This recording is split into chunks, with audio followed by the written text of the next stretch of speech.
వీరయ్య అనే వ్యాపారి తన వ్యాపారం కోసం రోజు గుర్రం, గాడిద సాయాన్ని తీసుకునేవాడు. తన సరుకులను గాడిద మోసేది. ఒకరోజు గాడిద తను బాధపడుతూ, ప్రతిరోజు నేనే సరుకులు మోస్తాను కదా, నా సరుకులలో పావు వంతు నువ్వు మోయు అని గుర్రాన్ని అడిగింది. అందుకు గుర్రం ఇలా సమాధానం ఇచ్చింది: బరువులు మోయడానికి నువ్వు, సుఖంగా బ్రతకడానికి నేను. బరువులు మోయడం నా వల్ల కాదు అని గాడిదకు చెప్పేసింది గుర్రం. గాడిద అలానే బరువు మోస్తూ ఆయాసపడుతూ నడవసాగింది.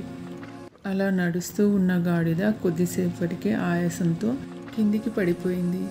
అది గమనించిన వ్యాపారి గాడిదపై ఉన్న సరుకులు మొత్తం గుర్రం పైన ఎక్కించేశాడు. ఆ కొంచెం బరువు ఏదో ముందే మోస్తే ఈ గాడిద బరువు నాకు తప్పేదని గుర్రం బాధపడింది. ఈ కథ ద్వారా మనం తెలుసుకోవాల్సిన నీతి ఏమిటంటే, ఇంట్లోని ఒకరే బరువు బాధ్యతలు మోయకుండా అందరం సమానం పంచుకుంటే బరువు బాధ్యతలు తగ్గుతాయి. అప్పుడు జీవితం సుఖంగా ఉంటుంది. ఈ కథలోని నీతి: బరువు బాధ్యతలు తగ్గించుకుంటే బతుకు భారం తగ్గుతుంది.